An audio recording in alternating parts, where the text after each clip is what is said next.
Hey, what's up, guys? Good morning. I wanted to address something that's been going around on Twitter and boxing Twitter, boxing YouTube, boxing social media circles this week. And that is Terence Crawford's recent comments about the resume of Canelo Alvarez. I think last week on the DAZN broadcast where Virgil Ortiz beat Maurice Hooker, Terence Crawford was in the crowd and he was interviewed by members of the DAZN crew. And he ended up saying something to the effect, and I'm paraphrasing here, okay? This is not a direct quote. But basically, he was asked about Canelo Alvarez, and he said that Canelo isn't legit and his resume isn't very good. It's weak, whatever, because he doesn't fight black fighters. His words, not mine. And he specifically brought up, I think the names of Jermall Charlo and Demetrius Andrade were brought up, both of whom started at 154 while Canelo was fighting. They were both at 154 while Canelo was fighting at 160. And now Canelo is pretty much a 168 fighter, and those guys are both fighting at 160. So this is something that it's a narrative that's been brought up in boxing forever. And I should state, in response, Terence Crawford took a lot of shit on boxing Twitter, particularly from American boxing writers who have never really liked Terence and found his comments hypocritical because they started looking at his resume and they said, well, Terence Crawford hasn't fought many black American fighters as well. And they specifically brought up the names at PBC, the welterweights that are primarily at PBC, guys like Spence, Porter, and others, right? So this narrative went around back and forth, and you've seen that kind of circling and making the rounds. Some people were offended by Terence Crawford's comments because they interpreted a racial superiority, inferiority in what he was saying, right? And some people just thought that it was uncomfortable because he brought up the subject of race. And there's a lot of people out there, if you bring up race, ethnicity, nationality, those sorts of things, their assholes pucker up and they get really, really uncomfortable. That's the world that we live in 2021. And there are a lot of people out there who will kind of go looking for things that aren't quite there and finding dog whistles and that sort of thing, hidden meanings that really don't exist, right? So was I offended by what Terence Crawford said? No, not at all. And was I offended about some of the response from people on boxing Twitter and everything? No, I don't really give a shit. What bothered me about his comments and the subsequent response from the media, looking back at Terence Crawford and kind of putting it back on him, is that the narrative that you have to fight, quote unquote, fight black fighters to be legit, black American fighters to be legit in 2021. That's a narrative that's several decades old. Now, what I mean by several decades old is it's kind of extinct because boxing is a globalized sport now. And in some divisions, you still have a significant black American presence. But in many divisions, if you're fighting the best, as a boxing fan, I just want to see the best fight the best. I don't give a shit what ethnicity or national background, national origin the fighters are. I could care less. I just want to see the best fight the best, right? And in some divisions, that might mean you're fighting a fighter from the UK. And maybe they're of Anglo ethnicity. Maybe they're black, but they're from the UK. That might mean you're fighting a fighter from Latin America. And of course, you could be from Latin America and be a black fighter. Irislandi Lara, Guillermo Rigondeaux, they are just as black as Jermall Charlo and Demetrius Andrade. They just are of Hispanic heritage. And that's what Hispanic is, a heritage, a culture. You could be Caucasian or any mixture of races from Latin America. But depending on what division you're talking, if you're fighting the best, it might be a fighter from Latin America, might be a fighter from Asia, UK, Eastern Europe, any part of the world. And then, yes, there are some divisions where if you're facing the best, that's going to be fighters from America, specifically African-American heritage from America. So it's all over the place. But there was a time where Americans, specifically Black Americans, dominated this sport a long time from top to bottom. And there also is a true legitimate history of Black fighters being avoided, going all the way back to the beginning of the sport, at least here in the United States, with some of the Irish American champions or Anglo-American champions, whichever term you prefer. Most of them were of Irish heritage, but not all. Back in the day, I'm talking over a century ago. Guys, Google Murderers Row and just read, okay? There is a history there of Black American, specifically Black American heavyweights being avoided. That's well documented. It's not something that gets talked about all the time now, but there's a legitimate history there. Even Jack Johnson, you know, who fought some of those guys coming up, once he became heavyweight champion of the world, he drew the color line. There have been cases of actual Black fighters drawing the color line at some point. So that's all documented. That's all out there. But right now, the biggest issue, okay, take race and ethnicity out of this equation just for a minute here. The biggest issue with all of this, fighters being avoided of any background right now, really has to do more with the promoters, the platforms, and the networks that they fight on, the money and things like that, more than any sort of ethnic or national factor. Okay, let's look at the PBC, and this is an anti-PBC video, but certain things just are the way they are. They have a certain business model at PBC, and that includes doing in-house pay-per-view shows, mostly on Fox, but also on Showtime. They're about to have their 4th pay-per-view show coming up May 1st, their 4th since the COVID outbreak. Okay, so no other major American promoter has done any pay-per-views since the COVID outbreak. PBC is about to do their 4th. They have a certain business model over there, okay? And it just so happens that PBC, Premier Boxing Champions, happens to represent the bulk of American fighters out there, of all ethnicities, but primarily African-American fighters, okay? And they don't like to play with others. They don't like to do business with Top Rank, Golden Boy, Matchroom, whoever it is. They don't do that very often. Not that other promoters don't keep things in-house and everything, but you do see other promoters reaching across the aisle and working together more so, at least in recent years, than Al Heyman's PBC. So as a result of that, a lot of the Black American fighters who happen to be over at PBC, you don't see them fighting the best guys from Golden Boy, Top Rank, Matchroom, whoever it is. And I would argue, and I think that there's plenty of evidence to suggest this, that it has more to do with promotional ties and network ties blocking those matchups than some sort of ethnic thing or racial thing where fighters of a particular background are being avoided simply because of the color of their skin or their national origin. That's really not happening in 2021. Again, there is a history of that in boxing, but not now.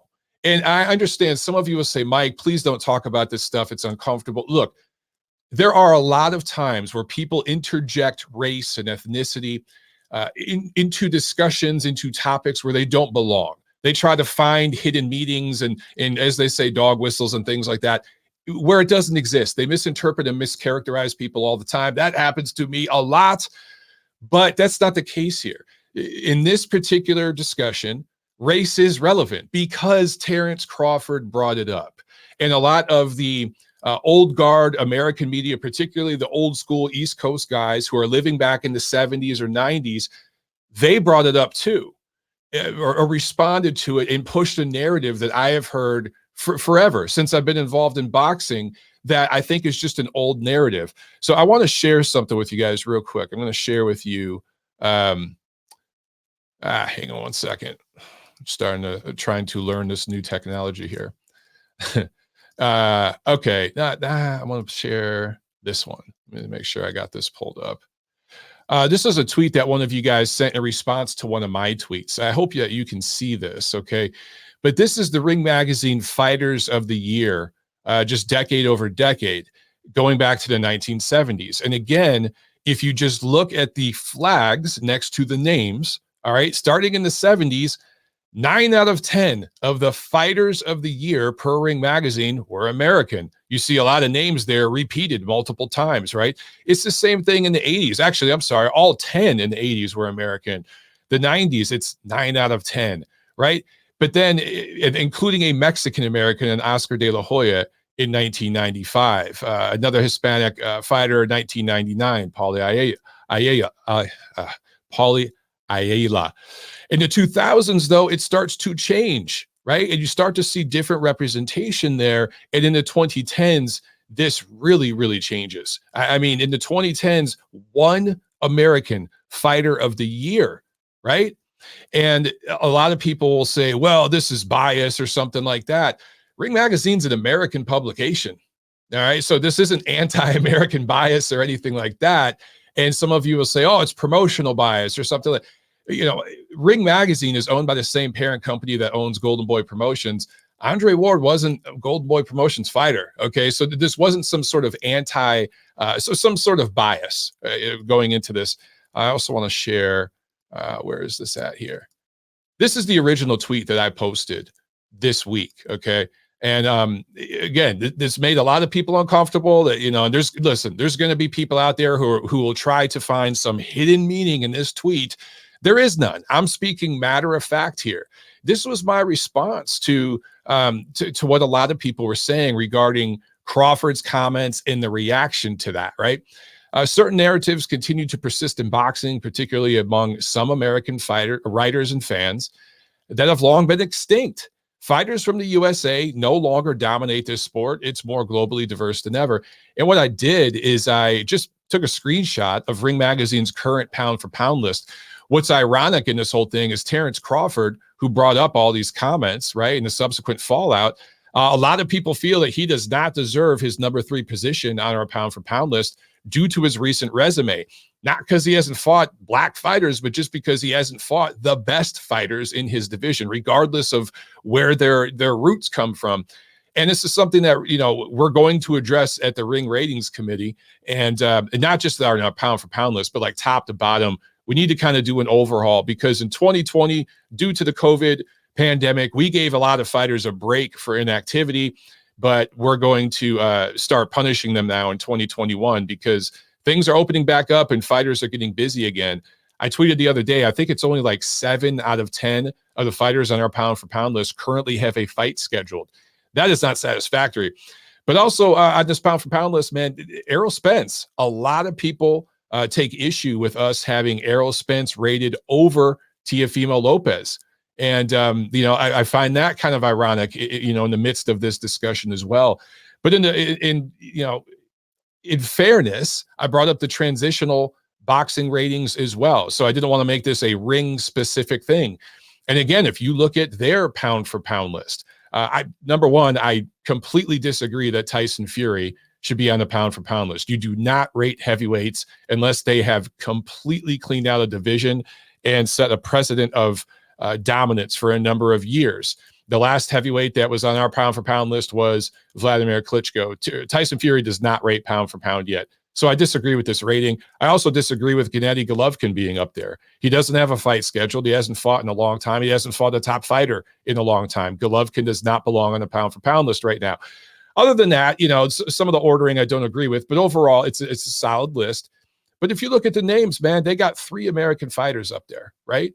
3 American fighters, 2 African-American fighters, one Hispanic American fighter who is not of African heritage, African ancestry, I should say.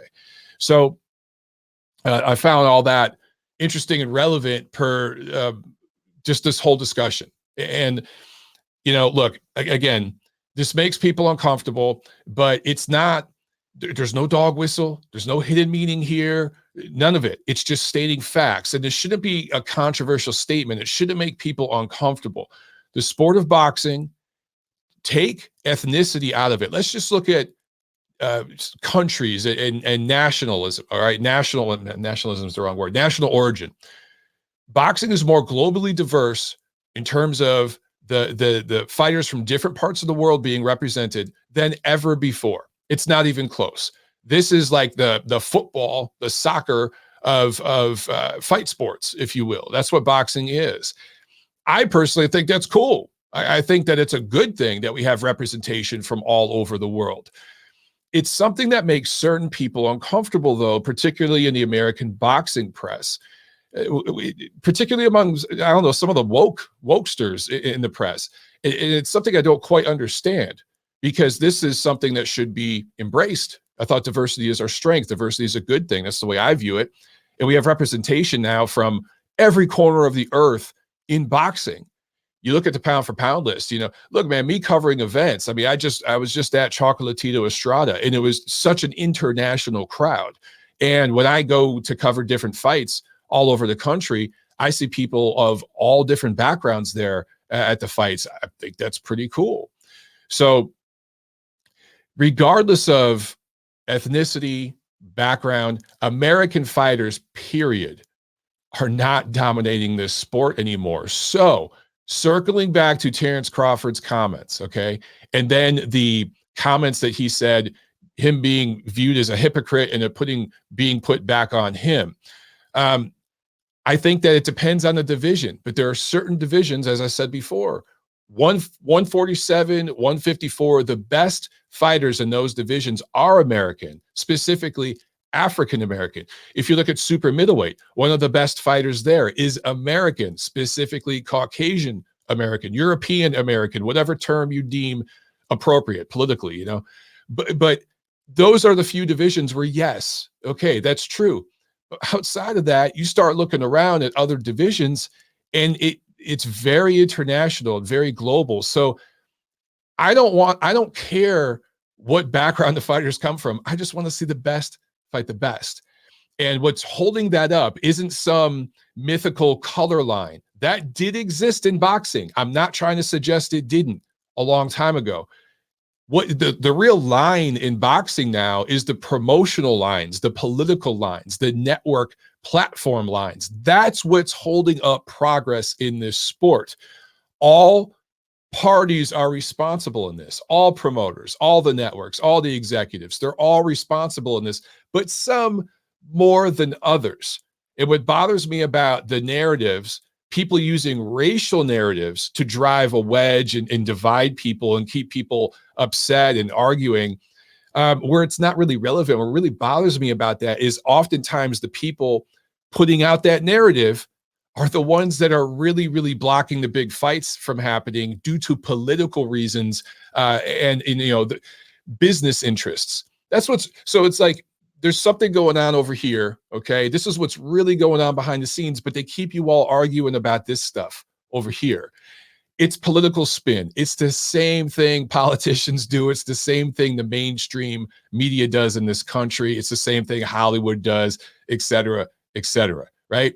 So there's undertones of all that going on here. And I get it. Uncomfortable. It's touchy. You have to be sensitive and responsible when discussing it. But I don't think anything I said in this video should be deemed insensitive, inappropriate, or irrelevant. All I did was talk about the truth of what's going on right now.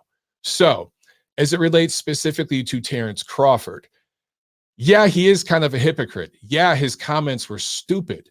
But I'm not saying they're stupid because they involved race or because he's a hypocrite, because him dissing Canelo about his resume, he should look in the mirror. I get all that. My biggest issue with Terence Crawford's comments is they're 30 years too late. They're 40 years too late. You're living in the past, dude. Look at what's going on right now, where the division that Canelo Alvarez is fighting in, 168, the best fighters there, most of them are not American, right? And is 168 the strongest division in boxing? No, I think it's a relatively weak division, to be honest. I think the number one guy there is an American fighter, but he is of Mexican ancestry, David Benavidez. I think that's the best fighter there. The best challenge, I should say, to Canelo. Canelo is the best fighter at 168. But if he were still competing at 160, of course, I'd want to see him fight Charlo. I'd want to see him fight Andrade. But guess what? He fought the best fighter at 160 twice. Now, we could argue whether he won or lost those fights. And, that's a whole other discussion. You guys know I've talked about that at length. But the best fighter at 160 was Gennady Golovkin, not American, right? He's mostly Eastern European. He's a quarter Korean. So I get it. That was the best fighter. And, he took that guy on twice, and then he's at 168. So what's interesting is if you look at Charlo and Andrade's resume and who they've fought, they have extremely weak resumes. Go to 168, Caleb Plant, even David Benavidez, extremely weak resumes. Go down to 54. Jermall Charlo is building a pretty good resume. If he beats Brian Castano, he's got a legit solid resume. At that point, he might have the best resume in the entire PBC stable. All right. Errol Spence at 147, solid resume, but not great. I mean, I could pick apart all these guys' resumes. Is Errol Spence's resume at 47 better than Terence Crawford's? Of course it is. But his overall pound for pound body of work, I don't know. I think Terence Crawford's is still slightly better, but it is starting to even out because Terence hasn't really fought anybody in a while. At 140 pounds, Josh Taylor and Jose Carlos Ramirez are set to fight in May to completely unify the 140-pound division. Neither of those fighters are Black American, but the winner of that fight is definitely going to be on the pound-for-pound list. I mean, Josh Taylor's already there. And you look at who he beat, Regis Prograis, do the math, you know, he's definitely a pound-for-pound level guy right at the bottom of the list. If he beats Jose Carlos Ramirez, he might be bumped up. Who knows? I'm just saying, depending on how he looks, he might be bumped up higher on the list. If Ramirez wins that fight, he enters the list, okay? One of those guys would pose a great opponent for Terence Crawford either later this year or early next year. So down the line, maybe Terence Crawford will have a chance to redeem himself and get in there against an elite level opponent, and then we'll find out where he is at this stage of his career. But anyway, I could rant about this for hours. You guys know I love to talk about this shit, but I just wanted to put this out there because it seems now that people are feeling a little more emboldened and a little safer to talk about it. But this is shit I've been talking about for years. If you guys listen to my podcast, you've heard me talk about this stuff for years. I understand that it's a sensitive subject. You have to be very, very careful about the way you discuss this. But certain statements should not be controversial. Boxing is more globally diverse than ever. I'm going to say it again. And it really depends on what division you're looking at. Fighting the best does not necessarily mean you're going to be fighting an American fighter, specifically an African-American fighter in boxing in 2021. And for that narrative to continue to persist, not only is it ignorant and irresponsible, it's 30 years old. It's extinct. It's like the notion of the great white hype. There was a time where that really was a thing in boxing in the heavyweight division. That is such an outdated concept that no longer exists. And not just in the heavyweight division, but all divisions. If the great white hype was still a thing, Caleb Plant would be the most popular fighter in the United States. He's not even in the top 10. Okay, so some of these narratives that continue to persist in boxing from decades ago, some of them literally from a century ago, need to die. And we need to join the 21st century because, real quick, you look at UFC, and another reason why they're killing it right now is those old narratives don't exist there. They're building new narratives in the 21st century that younger people can relate to. These old narratives from the previous century that continue to persist in boxing are relevant to guys who are in their 50s and 60s. A lot of the fight press is, and they continue to talk about these things as if they're relevant today. Meanwhile, young people are looking at like, what the hell are they talking about? Look at the pound for pound list. What are these guys talking about? This is making me uncomfortable. I feel like they're trying to interject something here that don't quite belong, right? That's not happening over at UFC. So let's take a page from their book and let's build new narratives in the new world together. Let's bring people together and stop dividing everybody. All right, that's it, guys. Have a good weekend. I'll see you at the fights.